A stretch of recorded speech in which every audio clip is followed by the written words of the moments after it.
പ്രിയമുള്ളവരെ, ഒരു പുതിയ വീഡിയോയിലേക്ക് എല്ലാവർക്കും സ്വാഗതം.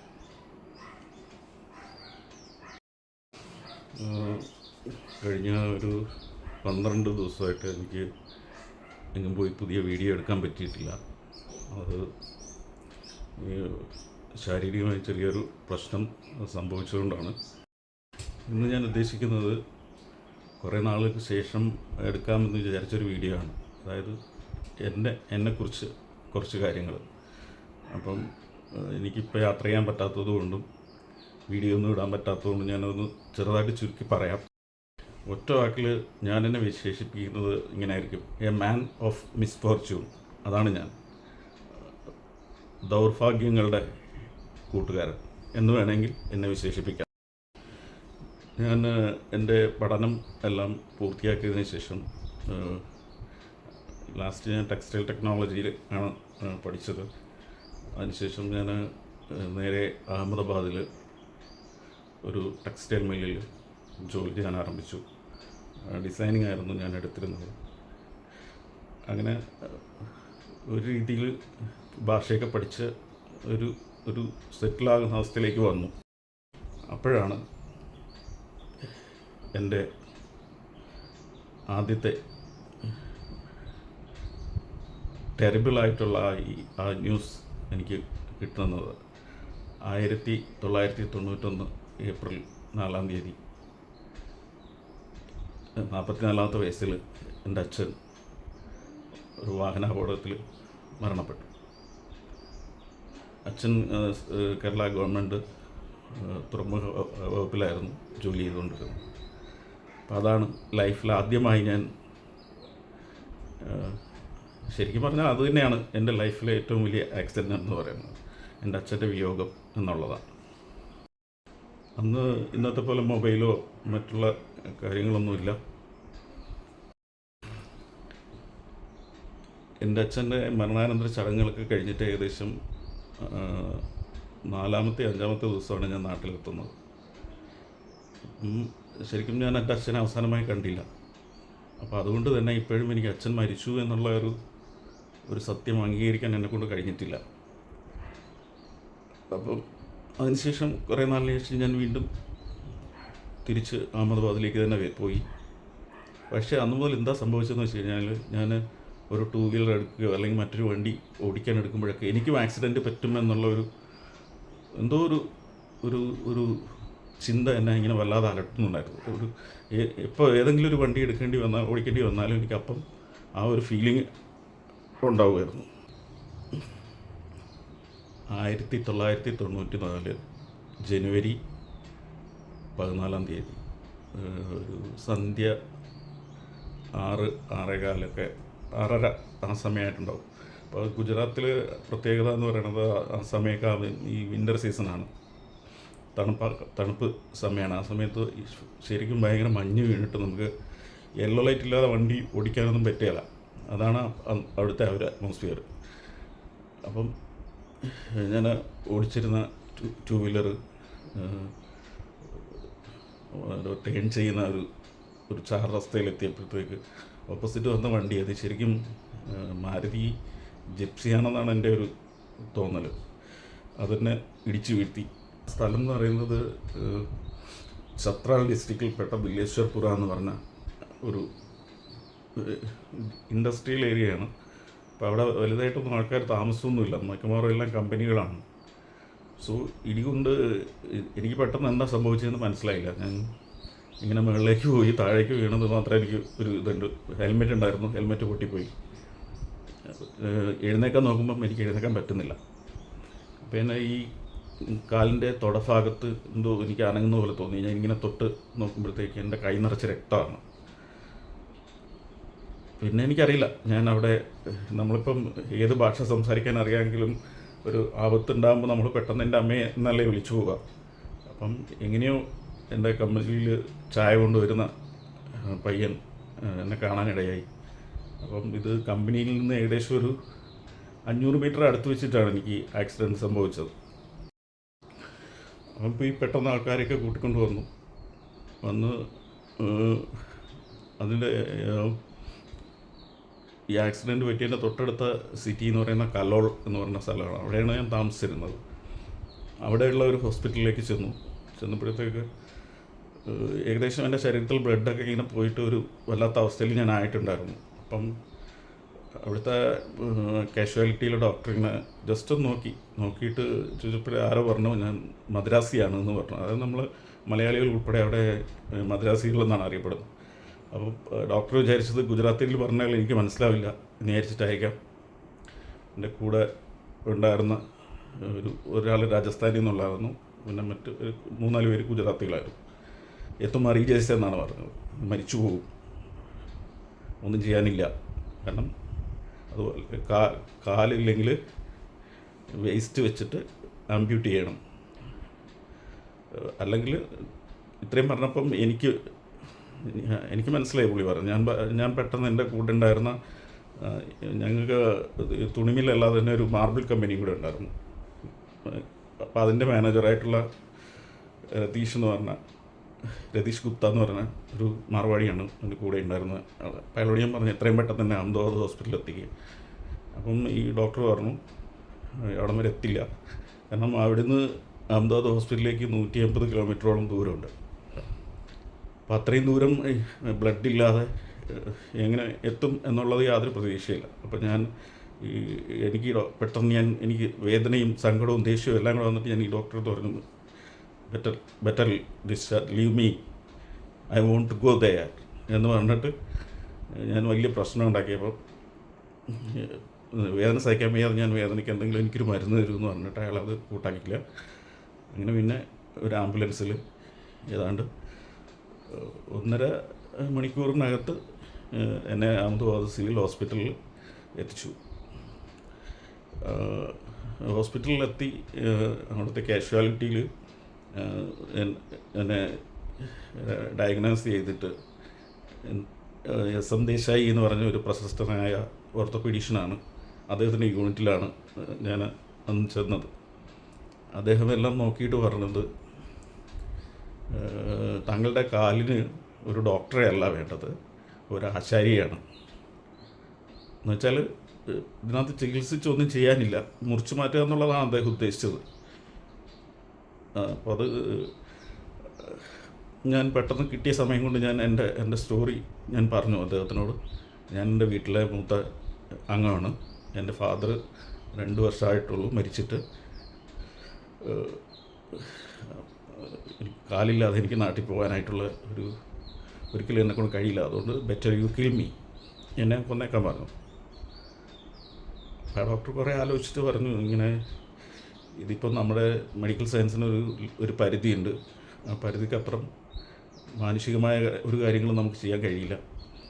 ഇപ്പോൾ ഇതെന്ന് പറഞ്ഞു കഴിഞ്ഞാൽ നിങ്ങളുടെ കാലിപ്പം മുറിച്ച് മാറ്റണമെങ്കിൽ പ്രത്യേകിച്ച് ഒരു സർജറി പോലും വേണ്ട, ഒരു ബ്ലേഡ് കൊണ്ട് കട്ട് ചെയ്ത് നിങ്ങളുടെ കാലിൽ പോകും. ആ രീതി അത്രയ്ക്ക് 98%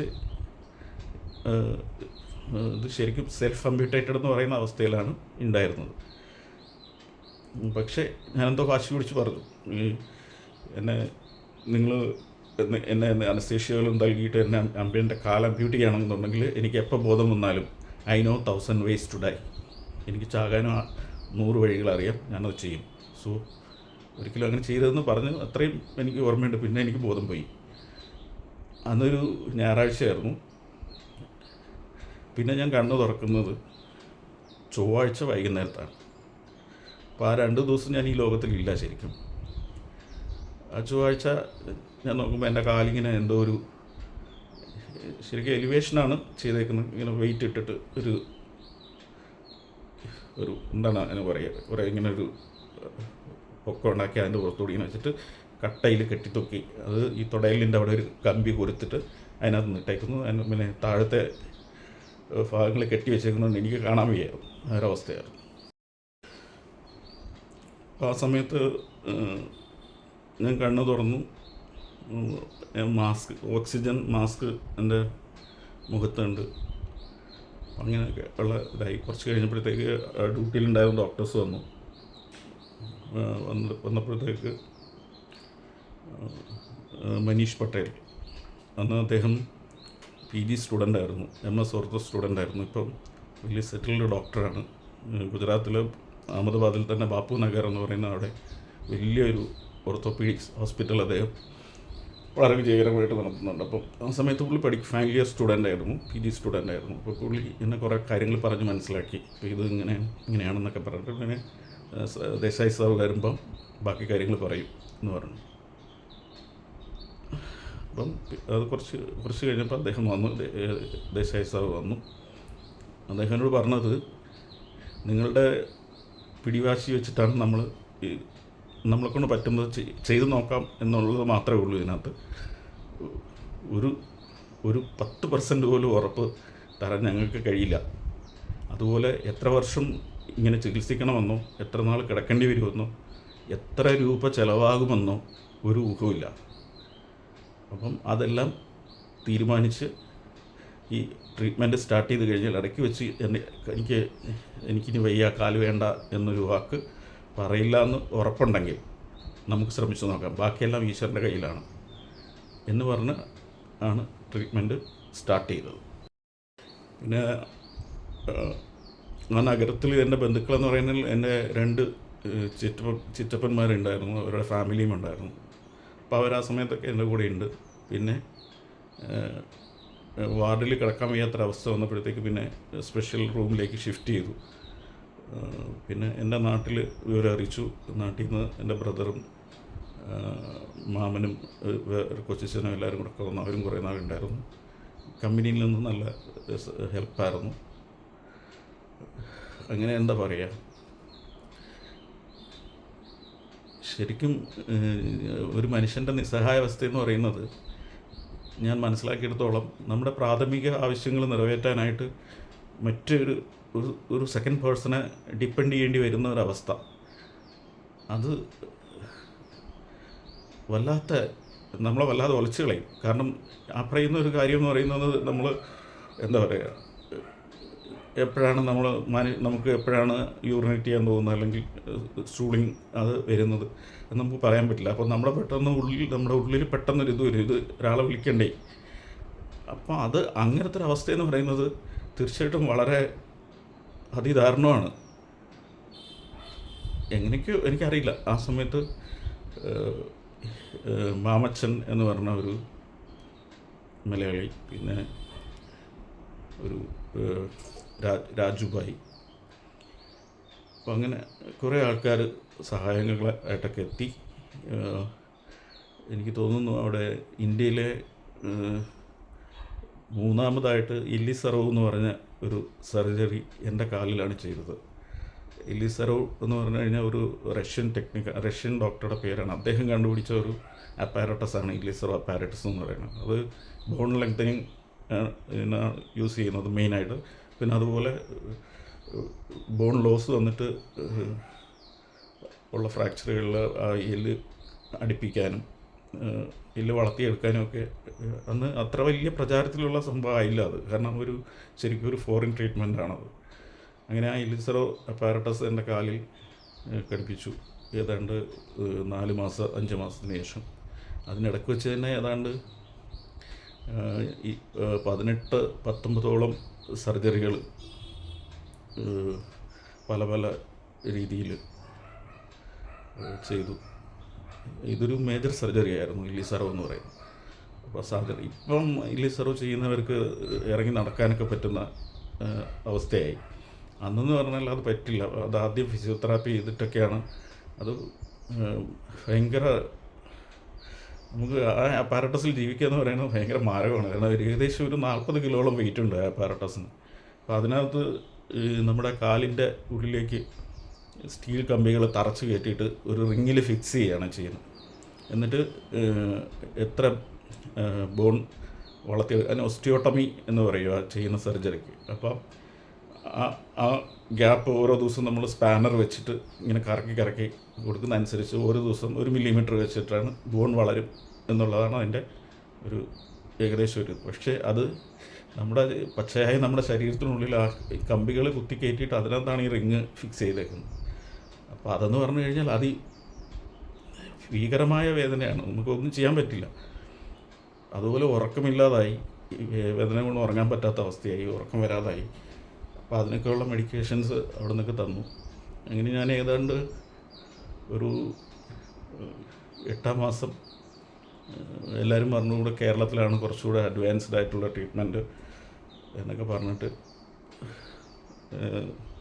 ഞാൻ നാട്ടിൽ വന്നു. നാട്ടിൽ വന്ന് കുറച്ച് ദിവസമായപ്പോൾ തന്നെ എൻ്റെ മുട്ടിന് ഇൻഫെക്ഷനായിട്ട് ജനകിടന്ന് ഉപയോഗിക്കാൻ തുടങ്ങി, വേദന ഉണ്ട്. അങ്ങനെ എന്നെ ട്രിവാൻഡ്രം മെഡിക്കൽ കോളേജിലേക്ക് കൊണ്ടുപോയി എല്ലാവരും കൂടെ.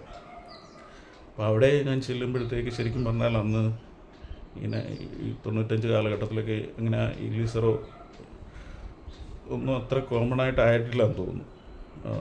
അപ്പോൾ അവർ എന്താണ് ചെയ്തതെന്ന് വെച്ച് കഴിഞ്ഞാൽ ഈ കളക്ട് ചെയ്ത് തന്ന ഈ പസ് എസ്പിറേറ്റ് ചെയ്ത് വലിച്ചെടുത്തിട്ട് ഈ ഇൻഫെക്ഷൻ കൺട്രോൾ ചെയ്യണമെന്നുണ്ടെങ്കിൽ ഈ ലിസർ അപ്പാരറ്റസ് അഴിച്ചേ പറ്റുള്ളൂ എന്ന് പറഞ്ഞിട്ട് അവരത് റിമൂവ് ചെയ്യുകയാണ് ചെയ്തത്. എന്നിട്ട് POP പ്ലാസ്റ്റർ ചെയ്തു, എന്നിട്ട് വീട്ടിൽ വിട്ടു. പിന്നെയും നമ്മൾ വീട്ടിൽ വന്ന് 1 മാസം പിന്നെയും കിടന്നിട്ട് വീണ്ടും പോയി. ചെന്നപ്പോഴത്തേക്ക്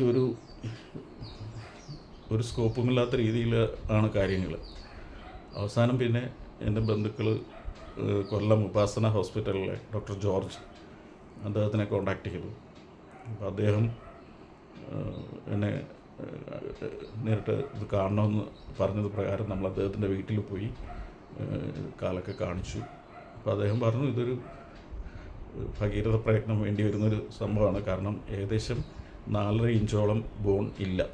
നമ്മുടെ ഈ ലോവർ ലിംബ്, താഴത്തെ കാലിൽ 2 എല്ലാണുള്ളത്. ഒന്ന് ടിബിയ എന്ന് പറയുന്നത്, ഒന്ന് ഫിബുല എന്ന് പറഞ്ഞിട്ട്. അതിൽ ഈ ടിബിയ എന്ന് പറയുന്ന ബോണാണ് എൻ്റെ ഏകദേശം ഒരു 5 ഇഞ്ചിനടുത്ത് പൊടിഞ്ഞ് കീറി നാശമായിട്ട് അത് മുറിച്ച് മാറ്റിയേക്കുന്നത്. അപ്പോൾ അത്രയും ബോണ് വളർത്തിക്കൊണ്ട് വരണം. അങ്ങനെ പിന്നെ അവിടെ ഉപാസന ഹോസ്പിറ്റലിൽ അഡ്മിറ്റായി. വീണ്ടും ഈ ലിസറോ സർജറി ചെയ്തു. ഏതാണ്ട് 2 വർഷം കുറേ മാസങ്ങളും ഉപാസനയിലെ ചികിത്സയിൽ ആയിരുന്നു. വളരെ ഭാരിച്ച ചിലവാണ് ആ സമയത്ത് നമുക്കുണ്ടായത്. ശരിക്കും പറഞ്ഞാൽ എനിക്ക് ആക്സിഡൻറ്റ് പറ്റുന്നതിന് മുമ്പ് സമയത്തൊക്കെ ഞാൻ ഈ വയ്യാതെ ഈ ക്രച്ചസ് പിടിച്ച് ആരെങ്കിലുമൊക്കെ വന്നാലോ അല്ലെങ്കിൽ ഒരു ഇപ്പം ഒരു നോർമലായിട്ട് നടക്കുന്ന ഒരാൾ വന്നാലും ഞാൻ വലുതായിട്ട് ശ്രദ്ധിക്കില്ലായിരുന്നു. പക്ഷേ എനിക്കത് സംഭവിച്ചു കഴിഞ്ഞപ്പോഴത്തേക്ക് അതിൻ്റെ ആ ഇൻറ്റൻസിറ്റി മനസ്സിലായി. എന്തായാലും ഒരുപാട് വേദന, ഉറക്കമില്ലാത്ത കുറേ നാളുകൾ, അങ്ങനെ ഇലിസർ അപ്പാരറ്റസ് റിമൂവ് ചെയ്തു, പ്ലാസ്റ്റർ കാസ്റ്റ് ചെയ്തു. വീണ്ടും 1 മാസം കഴിഞ്ഞപ്പോഴത്തേക്ക് ക്രച്ചസ് പിടിച്ച് നടക്കാൻ തുടങ്ങി. പക്ഷെ എന്ത് പറ്റിയെന്ന് വെച്ചാൽ അത്രയും ഏതാണ്ട് 2-2.5 വർഷം ഈ അനങ്ങാതെ കാല് വെച്ചുകൊണ്ടിരുന്നത് കൊണ്ട് എൻ്റെ കാലിൻ്റെ മുട്ട് കയറി സ്റ്റിഫായി. അതുപോലെ പാദവും കയറി സ്റ്റിഫായി. സത്യത്തിൽ ആക്സിഡൻറ്റിൽ ഈ രണ്ട് ഭാഗത്തും എനിക്ക് ഒന്നും സംഭവിച്ചിട്ടില്ലായിരുന്നു. പക്ഷേ അത് രണ്ടും അങ്ങ് സ്റ്റിഫായി കയറി. അപ്പോൾ ആ ഡിസബിലിറ്റിയാണ് എനിക്ക് ശരിക്കും ഏറ്റവും വലിയൊരു പ്രോബ്ലമായിട്ട് ഇപ്പോഴും ഉള്ളത്. അപ്പം ഞാൻ അത് കഴിഞ്ഞിട്ട് വിചാരിച്ചു ഒരു ടെക്സ്റ്റൈൽ ടെക്നോളജി കഴിഞ്ഞിട്ട് ഡിസൈനർ എന്ന് പറയുന്നൊരു വ്യക്തിക്ക് കേരളത്തിൽ വലിയ സ്കോപ്പൊന്നുമില്ല. അന്ന് ആകപ്പാടെ ഇപ്പോൾ പറയപ്പെടാൻ പറ്റുന്ന ഒരു കമ്പനി എന്ന് പറഞ്ഞാൽ കിറ്റെക്സ് എന്ന് പറഞ്ഞ ഒരു ആലുവയിലെ ആ ഒരു കമ്പനി മാത്രമേ ഉള്ളൂ. അപ്പോൾ അവർ ഈ ഒരു കൈലി എന്ന് പറയുന്ന ഒരു സംഭവം മാത്രം ചെയ്തുകൊണ്ടിരുന്നുകൊണ്ട് അവർക്കൊരു ഒരു ഫാക്കൽറ്റി അല്ല ഒരു ഡിസൈനറുടെ ആവശ്യം അവർക്കില്ല ശരിക്കും. അപ്പം അങ്ങനെ എന്താ പറയുക, ഒരു വല്ലാത്ത അവസ്ഥയിലായി. കാരണം പിന്നെ അന്ന് അച്ഛൻ ഗവൺമെൻറ് സർവീസിൽ ഇരുന്ന് മരിച്ചത് കൊണ്ട് എൻ്റെ ബ്രദർ, അനിയൻ ഡയഗ്നാന സ്കീമിൽ സർവീസിൽ കയറി. അപ്പോൾ അതായിരുന്നു വീട്ടിലെ വരുമാനം എന്ന് പറയുന്നത്. എന്നാലും നമുക്ക് ചില സമയത്തൊന്നും അത് പറ്റാതെ വന്നിട്ടുണ്ട്. കാരണം എന്താ പറയുക, ഇവ- വടക്കേ ഇന്ത്യയിൽ അഹമ്മദാബാദിൽ വെച്ചിട്ടാണെങ്കിലും ഞാൻ പറയാതെ തന്നെ എല്ലാവരും ഒരുപാട് സാമ്പത്തികമായി എന്നെ സഹായിച്ചു. പിന്നെ ഇവിടെ നാട്ടിൽ വന്നതിന് ശേഷം അറിയാമല്ലോ, നമ്മുടെ നാട്ടിൻ്റെ പ്രത്യേകത ഒന്നും അറിയാമല്ലോ പറയാതെ. അപ്പോൾ ഒരുപാട് കുറച്ച് കടങ്ങളും അതും ഇതുമെല്ലാം ചികിത്സയുടെ ഭാഗമായിട്ട് വന്നു. പിന്നെ എന്താണ് പറയുക, സ്വാഭാവികമായിട്ടും അങ്ങനത്തെ ഒരു അവസ്ഥ വരുമ്പോഴത്തേക്ക് നമ്മൾ ഒരു 10-26 വയസ്സ് വരെ ഓടിക്കളിച്ച് നടന്ന, അല്ലെങ്കിൽ ബൈക്കിൽ 10-80 കിലോമീറ്റർ സ്പീഡിലൊക്കെ ബൈക്ക് ഓടിച്ച് നടന്ന ഒരാൾ പെട്ടെന്ന് എന്താ ഈ ഒരു അവസ്ഥയിലെത്ത, ഒരു മടങ്ങാത്ത കാലും തറയിലുറയ്ക്കാത്ത പാദവുമായിട്ട് ഉള്ളൊരവസ്ഥയിലേക്ക് വരിക എന്ന് പറയുന്നത് നമുക്ക് ഒരു രീതിയിൽ നമുക്ക് ആ ഒരു അവസ്ഥയുമായിട്ട് അഡാപ്റ്റ് ചെയ്യാൻ കഴിയില്ല. പക്ഷേ നമുക്കൊന്നും ചെയ്യാൻ പറ്റില്ലല്ലോ. നമ്മൾ അത് പിന്നെ എൻ്റെ അടുത്ത ഒരു ചിന്ത, എങ്ങനെ എനിക്ക് ഈ അവസ്ഥയൊക്കെ തരണം ചെയ്യാൻ പറ്റും. എൻ്റെ ഉള്ളിൽ അതികഠിനമായ ഒരു ആഗ്രഹം ഞാൻ ഉണ്ടാക്കി, ഒരു വല്ലാത്ത ഒരു അംബീഷ്യസായി മാറി ഞാൻ. അപ്പോൾ അന്ന് വരെ ഞാൻ എന്താ പറയുക, ഈ കേരള സർക്കാർ കേരള ഗവൺമെൻറ് ജോലി എന്ന് പറയുന്നത് ഞാൻ ഒരിക്കലും ആഗ്രഹിച്ചിട്ടുള്ള കാര്യമല്ല. കാരണം അച്ഛൻ മരിച്ചപ്പോൾ സ്വാഭാവികമായിട്ടും എല്ലാവരും എന്നോടാണ് ആ ജോലി എടുത്തിട്ട് സർവീസ് കയറി ഇനി അന്യനാട്ടിൽ പോകണ്ടെന്നൊക്കെ ഒത്തിരി പേര് നിർബന്ധിച്ചു. പക്ഷേ ഞാൻ അതിന് തയ്യാറായില്ല. അതുകൊണ്ടാണ് അനിയൻ അത് ആ രീതിയിൽ കയറിയത്. പിന്നെ ഞാൻ എന്താ ചെയ്തതെന്ന് വെച്ചാൽ, എനിക്ക് എന്തെങ്കിലും ഇനിയും എന്നെക്കൊണ്ട് കഴിയുമെന്നുള്ള ഒരു അവസ്ഥയിലോട്ട് എൻ്റെ മനസ്സിനെ ഞാൻ കൊണ്ടുവന്നു. വളരെ ആംബീഷ്യസ് ആയിട്ട് തന്നെ ഞാൻ ഓരോ ദിവസവും ഇത് ചെയ്തു. അങ്ങനെ ഞാൻ 98-ലെ LDC പരീക്ഷയ്ക്കായിട്ട് പ്രിപ്പയറിങ് തുടങ്ങി. ഒരു ദിവസം ഒരു 2-3 മണിക്കൂർ അതിനുവേണ്ടി മാറ്റിവെച്ചു. ഞാൻ നന്നായിട്ട് വളരെ വളരെ എന്താ പറയുക, എൻ്റെ ആ ഒരു മനസ്സിൻ്റെ അപ്പോഴത്തെ എന്ന് വെച്ചാൽ എനിക്ക് അങ്ങനെ ഒരു ജോലിയില്ലാതെ പിടിച്ചു നിൽക്കാൻ പറ്റാത്തൊരവസ്ഥയിലേക്ക് ഞാൻ എത്തിയിട്ടുണ്ടായിരുന്നു. അപ്പോൾ എനിക്ക് ജോലി ആവശ്യമാണ് എന്നുള്ള ഒരു മനസ്സിൽ അങ്ങനെ ഇത് വന്നപ്പോൾ ഒരു വല്ലാത്തൊരു മനഃശക്തി എനിക്ക് കിട്ടി. പിന്നെ എന്താ പറയുക, പഠിക്കുന്ന കാലത്ത് ശരിക്കും എന്താ പറയുക, അധ്യാപകരുടെ ഒരു കണ്ണിലുണ്ണിയായിരുന്നു ഞാൻ. എല്ലാവരുടെയും ഒരു പെറ്റായിരുന്നു അധ്യാപകരുടെ, പ്രത്യേകിച്ച് ഇപ്പോഴും. അതുകൊണ്ട് എന്നെ സ്കൂളിൽ പഠിപ്പിച്ച അധ്യാപകർ ഇവിടെ പല ദിവസങ്ങളിലും വരാറുണ്ട്. ഇപ്പോഴും ഞാൻ അവരുമായിട്ട് നല്ല അടുപ്പമുണ്ട്. നല്ല മിടുക്കൻ തന്നെയായിരുന്നു പഠിക്കുന്ന കാര്യത്തിൽ. പിന്നെ കുരുത്തക്കേടും വലിയ കുറവൊന്നുമില്ലായിരുന്നു. അത്യാവശ്യം കുരുത്തക്കേടുമുള്ള ഒരു വിദ്യാർത്ഥി തന്നെയായിരുന്നു ഞാൻ. അപ്പോൾ എനിക്ക് ഏറ്റവും കടപ്പാടുള്ളത് അദ്ദേഹം, ഞാൻ ഒരാളിൻ്റെ ആയിട്ട് പേര് പറയുന്നില്ല. അപ്പോൾ അദ്ദേഹം എന്നെ ഒരുപാട് മോട്ടിവേറ്റ് ചെയ്തു. നിന്നെക്കൊണ്ട് എന്തും കഴിയും, നീ വിചാരിച്ചാൽ മതി. അപ്പോൾ അങ്ങനെ ഞാൻ ആ ഒരു 98-ലെ LDC എക്സാം ഒരു വെല്ലുവിളിയായി ഏറ്റെടുത്തു. ഞാൻ അതിനുവേണ്ടി പ്രിപ്പയർ ചെയ്തു. കൊല്ലം ജില്ല തന്നെയാണ് വെച്ചത്. അങ്ങനെ എനിക്ക് 2001 ഏപ്രിൽ മാസം ഞാൻ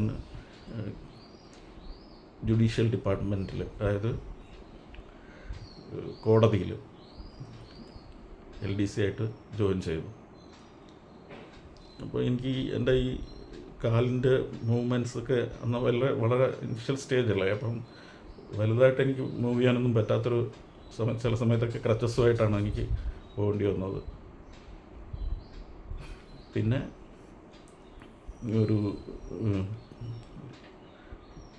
വീണ്ടും വണ്ടി ഓടിക്കാം എന്നുള്ളൊരു മാനസികാവസ്ഥയിലേക്ക് ഞാൻ എൻ്റെ മനസ്സിനെ കൊണ്ടുവന്നു. അങ്ങനെ ഒരു 2 വീലർ വാങ്ങിച്ചു. അങ്ങനെ അത് ഉപയോഗിച്ചു. അത് കഴിഞ്ഞ് ഒരു കാറ് വാങ്ങിയിട്ട് ഈ ക്ലച്ച് അത് അങ്ങ് കയ്യിലോട്ടാക്കിയിട്ട് ആൾട്ടർ ചെയ്ത് മലപ്പുറത്ത് ഒരു ഇക്കയാണ് അത് ചെയ്തതെന്ന്. അപ്പോൾ അങ്ങനെ ആൾട്ടർ ചെയ്തിട്ട് ആ കാറാണ് മാരുതി ആൾട്ടോ ആയിരുന്നു ഫസ്റ്റ്. അങ്ങനെ അതിലായി. പിന്നെ എന്താ ശരിക്കും പിന്നെ ഒരു ഉയർത്തെഴുന്നേൽപ്പ് തന്നെയായിരുന്നു ലൈഫിൽ. പക്ഷേ ഈ ആക്സിഡൻറ്റ് മൂലം അന്ന് ഡോക്ടർ പറഞ്ഞത് അഹമ്മദാബാദിൽ വെച്ചിട്ട് ഡോക്ടർ പറഞ്ഞത് പോലെ തന്നെയാണ് അവസാനം സംഭവിച്ചത്. അദ്ദേഹം അന്ന് പറഞ്ഞത് ഇങ്ങനെയാണ്: ഇത് എങ്ങനെ ആയിത്തീരുമെന്നോ എത്ര രൂപ ചിലവാകുമെന്നോ എത്ര സമയം വേണ്ടി വരുമെന്നോ ഒരിക്കലും നമുക്ക് പറയാൻ കഴിയില്ല. അപ്പം അതിന് മനസ്സിനെ സജ്ജമാക്കി ഇറങ്ങാൻ അതിനുള്ള ധൈര്യം ഉണ്ടെങ്കിൽ മാത്രമേ ഇതുമായിട്ട് മുന്നോട്ട് പോകാവൂ. അതല്ലെന്നുണ്ടെങ്കിൽ ബെറ്റർ അമ്പ്യൂട്ടേഷൻ തന്നെയാണ് എന്ന് അദ്ദേഹം പറഞ്ഞു. അപ്പോൾ അത് എനിക്ക് എപ്പോഴും എൻ്റെ മനസ്സിലതുണ്ട്, അത് ചിന്ത. അപ്പം ഈ ഒരു 2004 സുനാമി കഴിഞ്ഞതിന് തൊട്ട് ശേഷം എൻ്റെ ഈ കാലിൻ്റെ എബോനി ഭാഗത്ത് ചെറിയ പെയിൻ പോലെ വന്നു. അങ്ങനെ അന്ന് എൻ്റെ ഒരു ഫ്രണ്ട് കരുനാഗപ്പള്ളി ഹോസ്പിറ്റൽ ഉണ്ടായിരുന്നു. ഞാൻ പുള്ളിയെ കൊണ്ടുപോയി കാണിച്ചപ്പോഴത്തേക്ക് പുള്ളി പറഞ്ഞ് റെഡിഷായിട്ട് ഫീൽ ചെയ്യുന്നു, നമുക്കൊന്ന് ചെറുതായിട്ടൊന്ന് ഓപ്പൺ ചെയ്ത് നോക്കാമെന്ന് പറഞ്ഞിട്ട് 2006 ജസ്റ്റ് അത് ഒരു ഓപ്പൺ ചെയ്തപ്പോഴത്തേക്ക് പെട്ടെന്ന് പഴുപ്പാണ് ചാടി വന്നത്. പഴുപ്പ് മാത്രമല്ല, സ്റ്റെയിൻഡ് ബ്ലഡാണ് പുറത്തു വന്നത്. അപ്പോൾ അദ്ദേഹത്തിൻ്റെ അഭിപ്രായം കേട്ടിട്ട് ഞാൻ പിന്നെ അടുത്ത ഒരു അമൃത ഹോസ്പിറ്റലിലാണ്, അവിടെ പോയി. അപ്പോൾ അവിടെ ചെന്നപ്പോൾ അവർ ഓസ്റ്റിയോമൈലൈറ്റിസ് ആണെന്നുള്ള, അതായത് ബോണിനകത്ത് പഴുപ്പ് വരുന്ന അവസ്ഥ, അങ്ങനെ ആയി എന്നവർ പറഞ്ഞു. അതിന് പ്രത്യേകിച്ച് റെമഡിയൊന്നുമില്ല. ഈ പഴുപ്പ് പുറത്തേക്ക് പോകാനുള്ള ഒരു വൂണ്ട് നമ്മൾ ഉണ്ടെന്നുണ്ടെങ്കിൽ അതിൽ കൂടെ പഴുപ്പ് പുറത്തേക്ക് പോകും. പക്ഷെ എപ്പോഴെങ്കിലും ആ വൂണ്ട് ഹീലാവുകയാണെങ്കിൽ ആ പസ്സെല്ലാം കൂടെ വന്നിട്ട് ഈ കാൽമുട്ടിൽ അടിഞ്ഞ് അവിടെ പഴുപ്പ് കെട്ടി നിന്ന് പിന്നെ സർജറി തന്നെ ചെയ്യേണ്ടി വരും. സർജറി ചെയ്ത് ഈ പസ്സിനെ എടുത്ത് കളഞ്ഞിട്ട് അങ്ങനെ അതുമാതിരി ഉള്ള ഏകദേശം 6 സർജറികൾ 6 ഹോസ്പിറ്റലുകളായിട്ട് എനിക്ക് ചെയ്യേണ്ടി വന്നു ഇതുവരെ. ഇപ്പോൾ ലാസ്റ്റ് സർജറി ചെയ്തത് 2023 ഉപാസന ഹോസ്പിറ്റലിൽ തന്നെയാണ് ചെയ്തത്. പിന്നെ അത് കഴിഞ്ഞിട്ട് ഇപ്പോൾ വീണ്ടും ഈ അടുത്ത സമയത്തും ആ ഒരു പ്രശ്നം വന്നു. ഇപ്പം ഞാൻ വീഡിയോ ഇടാൻ പറ്റാത്തൊരവസ്ഥ എനിക്ക് വന്നത് സെയിം സംഭവം വീണ്ടും വന്നതുകൊണ്ടാണ്. പക്ഷേ ഞാൻ ഹോസ്പിറ്റലൊന്നും പോയില്ല, ഞാൻ തനിയെ അത് ക്ലീൻ ചെയ്ത് ഡ്രസ്സ് ചെയ്തു. ഏകദേശം അത് ഹീലായി ഇപ്പം. പിന്നെ എന്താണ്, കുറേയധികം കാര്യങ്ങൾ പറയണമെന്നുണ്ട്. ഇപ്പോൾ തന്നെ ഞാൻ ഇത്രയും കാര്യങ്ങൾ പറഞ്ഞത് എൻ്റെ ഒരു ഫ്രണ്ട് പറഞ്ഞു, എന്തായാലും യൂട്യൂബിൽ വീഡിയോ ഇടുന്നില്ലേ, അപ്പം അതുകൊണ്ട് ഈ സ്വന്തം അനുഭവങ്ങൾ കുറച്ച് പങ്കുവയ്ക്കുക, അപ്പോൾ കുറേ ഇത് ചെയ്യുന്നുള്ളത്. അപ്പം എനിക്ക് പറയാനുള്ളതെന്ന് പറയുന്നത്, നമുക്ക് പറയാൻ പറ്റില്ല എത്ര ആരോഗ്യവാനും എത്ര സമ്പന്നനും ഏത് തരത്തിൽ എത്ര ഉന്നത ആയിട്ടുള്ള പദവിയിലിരിക്കുന്ന ആളാണെങ്കിലും ഒരിക്കലും നമുക്ക് പറയാൻ പറ്റാത്തൊരു കാര്യം എന്ന് പറഞ്ഞാൽ, അപകടം എന്ന് പറയുന്നത് നമ്മൾ വീട്ടിലിരുന്നാലും നമുക്ക് ഈ വരേണ്ടത് വരും. അതിന് വണ്ടി ഓടിച്ചു പോകണമെന്നോ റോഡിൽ കൂടെ ബസ്സിൽ യാത്ര ചെയ്യണമെന്നോ അല്ലെങ്കിൽ നടന്നു പോകണോ അങ്ങനെയൊന്നുമില്ല. എവിടെ ഇരുന്നാലും വരേണ്ടത് വരും. അപ്പം അങ്ങനൊരു സംഭവം വന്നു കഴിഞ്ഞാൽ ഞാൻ ഒരുപാട് പേരെ കണ്ടിട്ടുണ്ട്. കാരണം ഇപ്പോൾ വാസനയിൽ വെച്ച് തന്നെ ഒരു ആക്സിഡൻറ്റിൽ നട്ടൽ ഒടിഞ്ഞു പോയിട്ട് കാല് രണ്ടും പാരാലിസിസ് വന്ന ഒരു പുള്ളിയെ ഞാൻ കണ്ടിരുന്നു. പള്ളിപ്പുറം CRP ക്യാമ്പിനടുത്താണ് പുള്ളിയുടെ വീട്. അപ്പം പുള്ളിയെ ഞാൻ ഒരുപാട് മോട്ടിവേറ്റ് ചെയ്യാനൊക്കെ നോക്കി, പക്ഷെ പുള്ളി അതിന് തയ്യാറല്ല. പുള്ളി വളരെ നെഗറ്റീവായിട്ടാണ് എന്നോട് സംസാരിച്ചത് തന്നെ. അപ്പം നമ്മൾ ജീവിതത്തിൽ ഇങ്ങനെയൊക്കെയുള്ള ആകസ്മികമായ അപകടങ്ങളും മറ്റുള്ള കാര്യങ്ങളൊക്കെ ഉണ്ടാകുമ്പം തീർച്ചയായിട്ടും നമ്മൾ മനസ്സിനെ കട്ടിയാക്കുക എന്നൊക്കെ പറയില്ലേ, മനോബലം കൂട്ടുക. അതുപോലെ ജസ്റ്റ് എപ്പോഴും ഒരു മിഷൻ നമ്മുടെ മുമ്പിലുണ്ടാവുക, ഒരു ഡ്രീം ഉണ്ടാവുക, ഒരു അംബിഷൻ ഉണ്ടാക്കുക. അതിലെത്തിച്ചേരാൻ നമുക്ക് പറ്റും എന്ന് 100% ഞാൻ വിശ്വസിക്കുന്നു. കാരണം എൻ്റെ ലൈഫ് എന്നെ പഠിപ്പിച്ചത് അതാണ്. ഞാൻ വളരെയധികം വേദനിച്ചു, സങ്കടപ്പെട്ടു. ഇപ്പോഴും എനിക്ക് ഏതാണ്ട് 6500-7000 രൂപ വരെ ഒരു മാസം മെഡിക്കൽ സ്റ്റോറിൽ കൊടുക്കേണ്ടി വരുന്നുണ്ട്. അത്രയും മരുന്നുകൾ ഞാൻ കഴിക്കുന്നുണ്ട്. അതുപോലെ ഉറക്കത്തിൻ്റെ പ്രശ്നമുണ്ട്. അതുപോലെ വേദന തന്നെയുണ്ട്.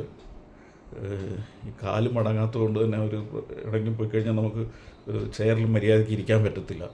എന്നിട്ടും ഞാൻ കഴിഞ്ഞ ജൂണിൽ ഒറ്റയ്ക്ക് മലേഷ്യയിൽ പോയി.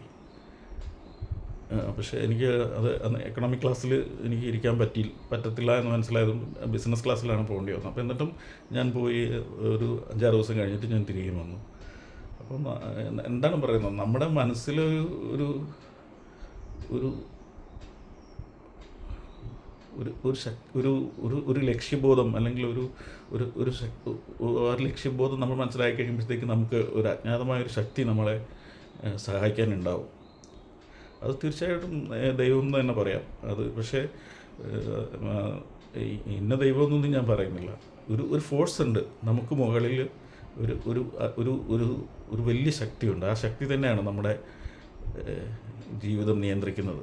അതുകൊണ്ട് തന്നെയാണ് ഇപ്പോൾ എൻ്റെ അച്ഛൻ 44-ാമത്തെ വയസ്സിലാണ് പൂർണ്ണ ആരോഗ്യവാനായ, ജീവിതത്തിൽ ഒരു പനി പോലും വന്ന് ഞാൻ കണ്ടിട്ടില്ല എൻ്റെ അച്ഛന്.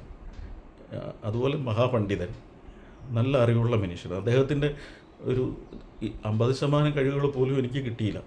എന്നിട്ടും ഞാൻ ഒരു റിമാർക്കബിൾ പേഴ്സണായി മാറി. അന്ന് പഠിക്കുന്ന സമയത്തായാലും പ്രൈവറ്റ് സെക്ടറിൽ വർക്ക് ചെയ്യുന്നപ്പോഴായാലും ഇപ്പോൾ ഗവൺമെൻറ് ജോബിൽ വന്നപ്പോഴും ഒക്കെ എനിക്ക് ഒരു റിമാർക്കബിൾ പേഴ്സണായിട്ട് മാറാൻ കഴിഞ്ഞത് എൻ്റെ അച്ഛൻ്റെ അനുഗ്രഹം ഉള്ളതുകൊണ്ടാണ്. മാത്രമല്ല അച്ഛൻ്റെ അറിവ് കുറേയൊക്കെ എനിക്ക് പകർന്നു തന്നിട്ടുണ്ട്. അപ്പോൾ അതുകൊണ്ട് തന്നെ എനിക്ക് ആ ഒരു കാര്യത്തിൽ ഞാൻ വളരെ ഭാഗ്യം ചെയ്ത ഒരാളാണ്. പക്ഷേ എന്തോ ഈ അവസ്ഥ എൻ്റെ അച്ഛൻ ജീവനോടെ ഉണ്ടായിരുന്നെങ്കിൽ ഒരു പക്ഷേ എനിക്കിപ്പോൾ ഈ ഒരു കാലിൻ്റെ മുട്ടിൻ്റെ പ്രശ്നമോ അല്ലെങ്കിൽ ഈ പാദത്തിൻ്റെ പ്രശ്നമോ ഉണ്ടാവില്ലായിരുന്നു. കാരണം അദ്ദേഹം അത് പരിഹരിക്കാനുള്ള വഴി കണ്ടേനെ. കാരണം അത്ര നല്ല മർമ്മങ്ങൾ അറിയുന്ന മനുഷ്യനായിരുന്നു. അപ്പം അങ്ങനെ ഒരു വലിയ നഷ്ടം ലൈഫിലുണ്ട്. പക്ഷേ ഇതൊക്കെ എന്ന് പറയുമ്പം ഇപ്പം ഞാൻ കുഞ്ഞിലെ എൻ്റെ അച്ഛൻ പറഞ്ഞു തന്ന ഒരു കാര്യം എനിക്ക് ഓർമ്മ വരുന്നുണ്ട്. നമ്മൾ ജനിക്കുമ്പോഴേ നമുക്ക് ഈ ഭാഗ്യം എന്ന് പറയുന്നത് കിട്ടണം. അത് നമ്മൾ എന്തെങ്കിലും വലിയ ഉന്നതമായി പഠിച്ചിട്ടോ ഉന്നതമായ ശക്തി കൈവരിച്ചിട്ടോ ഒന്നും നമുക്ക് ഭാഗ്യത്തെ നേടാനാവില്ല. അത് ജനിക്കുമ്പോൾ കിട്ടേണ്ടതാണ്. അത് ശരിക്കും അത് എൻ്റെ ഓർമ്മ ഭാഗ്യബന്ധം പ്രസൂയതഹ മാശൂരം മാചപണ്ഡിതം എൻ്റെ അച്ഛൻ തന്നെ പഠിപ്പിച്ചതാണത്. അപ്പോൾ ചിലർ അങ്ങനെയുള്ള ഫാമിലിയിൽ ജനിക്കുമ്പോൾ തന്നെ നമ്മൾ പറയില്ലേ സ്വർണ്ണക്കരണ്യമായി ജനിച്ചു എന്നൊക്കെ വിശേഷിപ്പിക്കുന്നു. പക്ഷേ നമ്മൾ കാണുമ്പോൾ അവർക്ക് പ്രോബ്ലം ഒന്നുമില്ല. പക്ഷേ അവരുടെ പ്രശ്നം അവർക്കേ അറിയാവുള്ളൂ. നമ്മുടെ മുമ്പിൽ എപ്പോഴും മനുഷ്യൻ്റെ ഒരു ബേസിക്കായിട്ടുള്ള ഒരു പ്രത്യേകത എന്ന് പറയുമ്പം എപ്പോഴും മനുഷ്യൻ അവനേക്കാൾ മുകളിൽ നിൽക്കുന്ന ആളുകളുമായിട്ട് താരതമ്യം ചെയ്യാനാണ് ശ്രമിക്കുന്നത്. അവൻ്റെ ജീവിത നിലവാരത്തിന് ഉപരിയായിട്ട് മുകളിൽ നിൽക്കുന്ന ആളുകളുമായിട്ട് താരതമ്യം ചെയ്യുന്നതുകൊണ്ടാണ് മനുഷ്യൻ എപ്പോഴും ഈ നിരാശയിലേക്ക് പോകുന്നത്. തിരിച്ച് നമ്മളൊന്ന് ആലോചിക്കുക, ഇപ്പം നമ്മൾ ഏതവസ്ഥയിലാണോ നമ്മുടെ അവസ്ഥയിൽ കണ്ട് അസൂയപ്പെടുന്ന ആൾക്കാർ വേറെ ഉണ്ടാവും നമുക്ക് കീഴിൽ, നമുക്ക് താഴെ ആയിട്ട്. അപ്പം തീർച്ചയായിട്ടും നമുക്കുള്ളത് കൊണ്ട് നമ്മൾ തൃപ്തിപ്പെടാൻ നമുക്ക് പറ്റിയാൽ ഒരു പരിധിവരെ നമുക്ക് നിരാശ ഒഴിവാക്കാം എന്ന് പറയാൻ പറ്റും. ഭാഗ്യം പല രീതിയിൽ വരാം, നിർഭാഗ്യവും അതുപോലെ വരാം. ഇത് രണ്ടും നന്നായി അനുഭവിച്ചൊരു വ്യക്തിയാണ് ഞാൻ. ഇപ്പം ഈ അപകടം പറ്റിയോ അല്ലെങ്കിൽ അങ്ങനത്തെ എന്തെങ്കിലും രീതിയിൽ ഇപ്പം ഉള്ളവരോട് ഒന്നും എനിക്ക് പറയാനുള്ളൂ. ഈ ലോകത്ത് ഡിസബിൾഡ് അല്ലാത്ത ആരുമില്ല. No man is ever perfect എന്നാണ്. പൂർണ്ണത കൈവരിച്ച ഒരു വ്യക്തിയും ഈ ലോകത്തു നിന്നില്ല.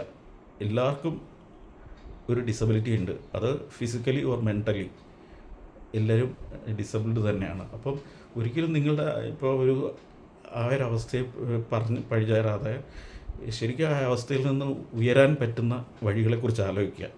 അങ്ങനെയുള്ള ഒത്തിരി ആളുകൾ നമുക്ക് മുമ്പിൽ ഉണ്ട്. വളരെയധികം അപകട മൂലമോ അല്ലെങ്കിൽ മറ്റ്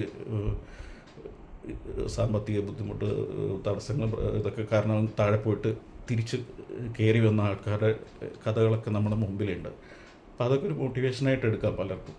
ഇപ്പം ഞാൻ ഈ യൂട്യൂബ് വീഡിയോ ഇടാൻ തന്നെ ഞാനത് തീരുമാനിച്ച് മലേഷ്യ പോയപ്പോഴാണ് എനിക്കിങ്ങനെ ഒരു തോന്നലുണ്ടായത്. അപ്പം അതുമായി എൻഗേജ് ചെയ്ത് നിൽക്കുമ്പം സ്വാഭാവികമായിട്ടും എനിക്ക് വെറുതെ ഇരിക്കേണ്ടി വരും. എന്തിലെങ്കിലും ഒരു എൻഗേജ്മെൻ്റ് അതാണ്. കാരണം ഞാൻ 2024 ഒരു ഡെസിഗ്നേറ്റഡ് തസ്തികയിൽ എത്തിയതിന് ശേഷമാണ് ഞാൻ ജുഡീഷ്യൽ സർവീസിൽ നിന്ന് വോളണ്ടറി റിട്ടയർമെൻറ്റ് എടുത്തത്. അപ്പം അതിനുശേഷം പിന്നെ ടൈം പാസ് എന്ന് പറയുന്നത് പ്രത്യേകിച്ച് അങ്ങനെ ഒരു ആക്ടിവിറ്റീസൊന്നും എനിക്കില്ല. അപ്പോൾ അതുകൊണ്ടാണ് അങ്ങനെയാണ് ഞാൻ ഈ യൂട്യൂബ് എന്ന് പറയുന്നൊരു സംഭവത്തിലേക്ക് എത്തിയത്. അപ്പോൾ അത് വീഡിയോ എടുക്കാനായിട്ട് നമ്മൾ പുറത്തേക്ക് ഡ്രൈവ് ചെയ്ത് പോവുകയോ അല്ലെങ്കിൽ അങ്ങനെ ആരെങ്കിലും സുഹൃത്തുക്കൾ ആരെങ്കിലും വരികയാണെങ്കിൽ അവരുടെ കൂടെ പോവുകയൊക്കെ ചെയ്ത് അങ്ങനെ എൻഗേജ് ആയിരിക്കാൻ വേണ്ടിയിട്ടാണ് ഞാനിങ്ങനെ ഒരു യൂട്യൂബ് ചാനൽ എന്നുള്ള ഒരു സംഭവം ഞാൻ തുടങ്ങി. കാരണം മുമ്പ് എനിക്ക് ഇങ്ങനെയൊന്നും ഒരു പബ്ലിക്കിനെ ഫേസ് ചെയ്തിട്ട് സംസാരിക്കാനുള്ള ഒരു താല്പര്യമില്ലാത്തൊരു വ്യക്തിയായിരുന്നു. കഴിവില്ല എന്നുള്ളതല്ല, താല്പര്യമില്ലാത്തൊരു വ്യക്തിയായിരുന്നു ഞാൻ. അപ്പോൾ അതുകൊണ്ട് തന്നെ ഞാൻ അങ്ങനെയുള്ള അവസരങ്ങളിൽ ഒഴിഞ്ഞു മാറുകയായിരുന്നു പതിവ്. അപ്പോൾ ഇപ്പോൾ എനിക്ക് തോന്നി, ഓക്കെ, നമുക്ക് പറയാനുള്ളത് നമ്മൾ പറയുന്നു, അല്ലെങ്കിൽ നമുക്ക് ചെയ്യാനുള്ളത് നമ്മൾ ചെയ്തു കാണിക്കുന്നു. ഇഷ്ടമുള്ളവർ ഇഷ്ടപ്പെടട്ടെ, ഇഷ്ടമില്ലാത്തവർ ഇഷ്ടപ്പെടേണ്ട, അത്രേ തന്നെ. അപ്പം എനിക്ക് ആകെ പറയാനുള്ളതാണ്, ശരിക്കും ശക്തമായൊരു മനസ്സുണ്ടെങ്കിൽ നടക്കാൻ കാല് വേണ്ട എന്ന് പറയുന്നത് സത്യം തന്നെയാണ്. കാരണം എങ്ങനെ നടക്കാൻ പറ്റില്ല, എഴയാൻ പറ്റുമല്ലോ, എഴയാൻ പറ്റിയില്ലെങ്കിൽ ഉരുളാൻ പറ്റില്ലേ, ഉരുളണം. അപ്പോൾ അത് നമ്മുടെ മനസ്സാണ് അതിനെയൊക്കെ നമ്മളെ സന്നദ്ധമാക്കുന്നത്. അപ്പം മനസ്സിനെ അങ്ങനെ സ്ട്രോങ് ആക്കുക. ഒരിക്കലും നമുക്ക് പറ്റിയ അപകടത്തെ ഓർത്തിട്ട് വിഷമിച്ച് വിലപിച്ച് ഇരുന്നിട്ടൊന്നും കാര്യമില്ല. കാരണം അത് അപകടം എന്ന് പറയുന്ന, ആക്സിഡൻ്റ് എന്ന് പറയുന്നത് തന്നെ അതാണ്. നമ്മൾ നിശ്ചയിക്കാതെ സംഭവിക്കുന്ന കാര്യമാണ്. ഏത് സമ്പന്നനും ഏത് ദരിദ്രനും ഏത് നിമിഷവും പറ്റാവുന്ന ഒരു കാര്യമാണ്. അത് പല ആൾക്കാരും അവരവർക്ക് സംഭവിക്കുന്നവരെ അത് മനസ്സിലാക്കുന്നില്ല എന്നുള്ളതാണ്. അപ്പോൾ മനസ്സിലാക്കാതെ മറ്റുള്ള ആൾക്കാരെ വിമർശിക്കുന്ന ഒരു വിഭാഗം ആൾക്കാരും ഉണ്ട്. അത് അവർക്ക് അങ്ങനെയുള്ള അനുഭവങ്ങൾ വരുമ്പോഴേ അവർക്ക് അതിൻ്റെ ബുദ്ധിമുട്ടുകളും പ്രയാസങ്ങളൊക്കെ മനസ്സിലാവുള്ളൂ. അപ്പോൾ അതുകൊണ്ട് തന്നെ പ്രത്യേകിച്ച് ആരെയും കുറ്റപ്പെടുത്തുകയോ അങ്ങനെയൊന്നും ചെയ്യേണ്ട. ചെയ്യാനുള്ള നമ്മുടെ മനസ്സിനെ ശക്തി മാക്സിമം നമ്മൾ ശക്തി സ്വാംശീകരിക്കുക. തീർച്ചയായിട്ടും ഈ തികഞ്ഞ ഈശ്വരവിശ്വാസം ഒരു പരിധിവരെ നമുക്ക് തുണയായിട്ടുണ്ടാവും. അപ്പം അതെല്ലാം കണ്ടിട്ട് നന്നായിട്ട് ഊർജ്ജസ്വലമായിട്ട് വീണ്ടും എനിക്ക് പറ്റും എന്നുള്ള ഒരവസ്ഥയിലേക്ക് നമ്മൾ മനസ്സിനെ കൊണ്ടുവരിക. ഇന്ന് ഞാൻ അനുഭവിക്കുന്ന അവസ്ഥ എന്ന് പറയുന്നത്, ഞാൻ പറഞ്ഞല്ലോ, എൻ്റെ മുട്ട് വഴങ്ങാത്തതുകൊണ്ട് എനിക്ക് മര്യാദയ്ക്ക് ഇരിക്കാൻ ഒരു കസേര എക്സിക്യൂട്ടീവ് ചെയറിലൊന്നും ഇരിക്കാനൊന്നും പറ്റുന്നില്ല. പിന്നെ ഏകദേശം ഒരു 10 മാസം 11 മാസമൊക്കെ ഇടവിട്ടിട്ട് ഈ ഓസ്റ്റിയോമൈലൈറ്റിസ് എന്ന് പറയുന്ന ആ ഒരു സംഭവം കാരണം ഇൻഫെക്ഷൻ കാരണം പസ് കളക്ഷൻ ഉണ്ടാവും, അത് മാറ്റാൻ സർജറി വേണ്ടി വരുന്നു. അപ്പോൾ അങ്ങനെയൊക്കെയുള്ള, പിന്നെ എന്താ പറയുക, ഇപ്പം നമ്മുടെ ഇഷ്ടം അനുസരിച്ച് എപ്പോഴും എവിടെയും ഇറങ്ങിപ്പോകുന്ന ഒരു സ്വഭാവമായിരുന്നു മുമ്പ് എനിക്ക്. പക്ഷേ ഇപ്പോൾ അത് ഞാൻ ആ ഒരു പ്രവണത മാറ്റി ആവശ്യമുള്ള കാര്യങ്ങൾ മാത്രം ഞാൻ ചെയ്യുന്നു, പ്രവർത്തിക്കുന്നു, അത്രേ ഉള്ളൂ. പിന്നെ എന്താണ്, ശരിക്കും ഞാൻ ഒരു മോട്ടിവേറ്ററൊന്നുമല്ല. എനിക്കതിന് അത്രയും വലിയ മോട്ടിവേഷൻ കൊടുക്കാനുള്ള കഴിവുകളൊന്നുമില്ല. പിന്നെ എൻ്റെ അനുഭവങ്ങൾ ഞാൻ വിവരിച്ചെന്നേ ഉള്ളൂ. പക്ഷേ ഇത് എത്ര പേര് കാണുമെന്ന് എനിക്കറിയില്ല. കാരണം ഞാൻ ആകെ രണ്ട് ലോങ് വീഡിയോസ് ഇട്ടിട്ടുള്ളൂ. ആ രണ്ടിനും വ്യൂസൊന്നുമില്ല, ഏതാണ്ട് 100-200 വ്യൂസിന് താഴെയൊക്കെയാണ്. അപ്പോൾ ഇത് എത്ര പേര് കാണുമെന്നൊന്നും എനിക്ക് വലിയ ഉറപ്പൊന്നുമില്ല. എന്നാലും ഞാൻ എൻ്റെ അനുഭവം ഷെയർ ചെയ്യുന്നത് മാത്രമേ ഉള്ളൂ. അപ്പം എല്ലാവർക്കും നല്ലത് വരട്ടെ. നല്ലത് വരാൻ വേണ്ടി ഞാൻ ജഗദീശ്വരനോട് പ്രാർത്ഥിക്കുന്നു. ഒരുമാതിരി കുറേ പേരൊക്കെ എൻ്റെ നമ്പർ എടുത്തിട്ട് എന്നെ വിളിച്ചിട്ട് എൻ്റെ പേഴ്സണൽ എക്സ്പീരിയൻസ് ചോദിക്കുന്നുണ്ട്. ഞാനത് ഷെയർ ചെയ്യുന്നുണ്ട് അവരുമായിട്ട്. എന്നെക്കൊണ്ട് പറ്റുന്നത് ഞാൻ ചെയ്യുന്നുണ്ട്, അത് ഇനിയും ചെയ്യും. എന്തു പറ്റിയാലും ഒരു ചിരിയോടുകൂടി ഈ ജീവിതത്തെ നേരിടാൻ നമ്മൾ പഠിക്കുക. അപ്പം ജീവിതം തന്നെ മാറി മറിയും. അപ്പം എല്ലാവർക്കും നന്ദി.